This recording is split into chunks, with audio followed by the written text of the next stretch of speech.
پر اس کو اپنے لیے بڑے، اپنے امت کے لیے بڑی آرزو اور تمنا کرتے، بڑے حریص تھے، اور جب ان کے لیے کسی قسم کی کوئی تکلیف کی بات ہوا کرتے تھے، میرے دوستوں اللہ کے رسول صلی اللہ علیہ وسلم کے اوپر بہت بھاری گزرتے تھے، بہت گراں گزرتے تھے میرے دوستوں۔ کیا امت کی فکر تھی ان کی دلوں کے اندر، ربی حبلی امتی، ربی حبلی امتی کی پکار ہمیشہ پکارتے تھے۔ رسول مقبول صلی اللہ علیہ وسلم نے، میں نے کہا لبیک یا رسول اللہ، لبیک یا رسول اللہ، پھر پیچھے پیچھے چلتا ہوا آپ صلی اللہ علیہ وسلم کی ساتھ آپ کی گھر میں داخل ہو گیا، آپ کی گھر میں داخل ہو گیا۔ وہاں آپ صلی اللہ علیہ وسلم نے ایک پیالے میں دودھ دیکھ کر گھر والوں سے دریافت کیا، دودھ دیکھ کر دودھ دیکھ لیا، گھر والوں سے پوچھا یہ دودھ کہاں سے آیا؟ فرمانے لگ بھی نہیں لکم ھذا، یہ دودھ تم لوگوں کو کہاں سے ملا؟ انہوں نے کہا یہ فلاں صاحب نے آپ کے واسطے بھیجا ہے، یہ فلاں صاحب نے رسول اللہ صلی اللہ علیہ وسلم کے لیے دودھ بھیجا ہے۔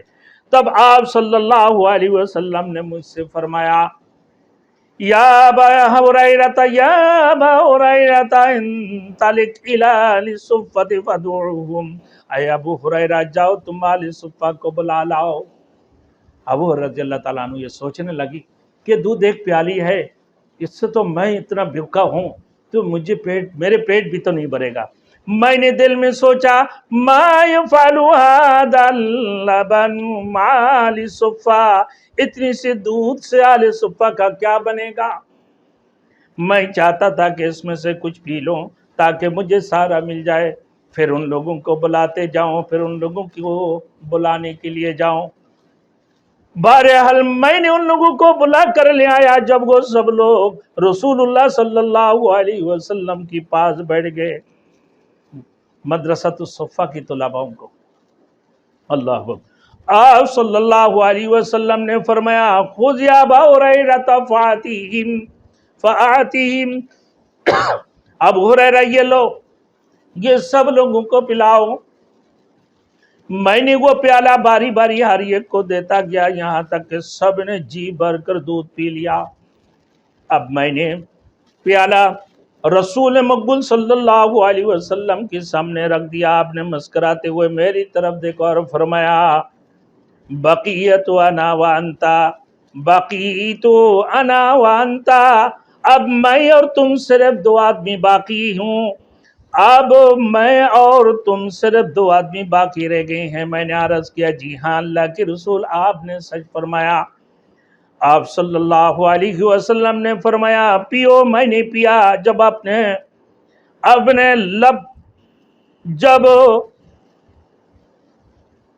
اپنے لب پیالے سے ہٹاتا تو آپ صلی اللہ علیہ وسلم پھر فرماتے اور پیو، میں اور پی لیتا۔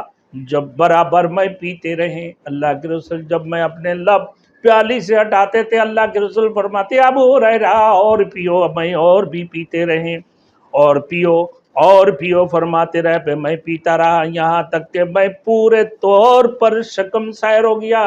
میں پورے طور پر میرے دوستوں سائر کر کے میں اپنا پیٹ کو بھر لیا۔ میں پورے طریقے سے میرے دوستوں شکم سائر ہو گیا۔ عرض کیا قسم اس ذات کی جس نے آپ کو حق کے ساتھ بھیجا ہے، اب بالکل گنجائش نہیں۔ تب آپ صلی اللہ علیہ وسلم نے پیالہ لے کر باقی بچے دودھ کو خود پیا۔ ایک پیالی دودھ مدرسۃ الصفہ کی سارے طلباؤں کو پلا دیا۔ ابو ہریرہ رضی اللہ تعالیٰ عنہ کو کہنے لگا اے ابو ہریرہ جاؤ سب کو پلاؤ، اور پلاتے رہے اللہ کے رسول کے سامنے، پھر پیالی رکھتے تھے، پلاتے رہے اللہ کے رسول کے سامنے، پیالی خالی رکھتے گیا، پھر سب کو پلاتے گیا۔ میرے دوستوں ایک پیالی دودھ سے پورے کے پورے میرے دوستوں مدرسۃ الصفہ کی تمام طلباؤں کو پلا دیا۔ اب اللہ کے رسول نے فرمایا کہ اے ابو ہریرہ اب میں اور تم باقی رہ گئے، آج ابو ہریرہ پی لو۔ کہا کہ میں جب ہونٹ ہٹاتا تھا اللہ کے رسول فرماتے تھے ابو ہریرہ اور پیو، پھر میں پیتا تھا، پی کر پھر ہونٹ ہٹاتا تھا، پھر اللہ کے رسول فرماتے تھے اور پیو۔ اسے کرتے ہوئے میں نے شکم سائر ہو کر دودھ پی لیا، میں نے اپنا پیٹ کو آسودہ ہو کر بھر لیا، آسودہ ہو کر میں نے پیا، میں نے آسودہ ہو کر پیا، پھر بقایا جو دودھ تھے پیالی میں اسی کو اللہ کے رسول نے پیا۔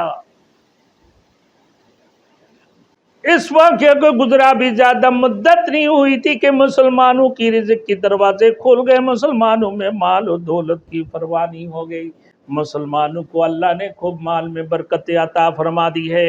حضرت ابو ہریرہ رضی اللہ تعالیٰ عنہ کے پاس مال و دولت آیا، جس سے آپ صلی اللہ علیہ وسلم نے اپنا گھر بنایا، گھر کا سامان خریدا اور شادی کی، اور اولاد بھی اللہ تعالیٰ نے عطا فرمائی۔ مگر یہ ساری چیزیں مل کر بھی نہ تو ان کی فطرت اور طبیعت میں ذرہ برابر بھی فرق پڑی ہے، ذرہ برابر بھی کوئی تغیر تبدل ہوئے ہے، کوئی تغیر تبدیل پیدا کر سکے نہ گزرے ہوئے دینوں کی یاد کو ان کی دل سے مٹانے میں کامیاب ہو سکے۔ وہ اکثر یہ بات کہا کرتے تھے، نشأت یتیماً وہاجرت مسکینا وکنت اجیر البصیرہ اجیر البصرۃ بنت غزوان بطعام بطنی فكنت أخدم القوم إذا نزلوا وحدوا لهم إذا ركبوا فزوجني الله فالحمد لله الذي جعل الدين قواما وسير أبا هريرة إماما۔ میں نے حالت یتیمی میں پرورش پائی اور مسکینی کی حالت میں ہجرت کی۔ میں صرف پیٹ کی روٹی کے لیے بصرہ بنت وکنت اجیر البصرۃ بنت غزوان، یعنی بصرہ بنت غزوان کی یہاں مزدوری کرتا تھا، اور میں گھر پر رہتے ہوئے ان لوگوں کی خدمت کرتا تھا اور سفر میں ان کی اونٹوں کو ہانکتا۔ پھر اللہ تعالیٰ نے اسی خاندان کی ایک عورت کے ساتھ میرے شادی کرا دی۔ شکر ہے اس اللہ کا جس نے اپنے دین کے ذریعے سے سارے حالت کو درست کر دیا اور ابو ہریرہ کو پیشوا بنا دیا۔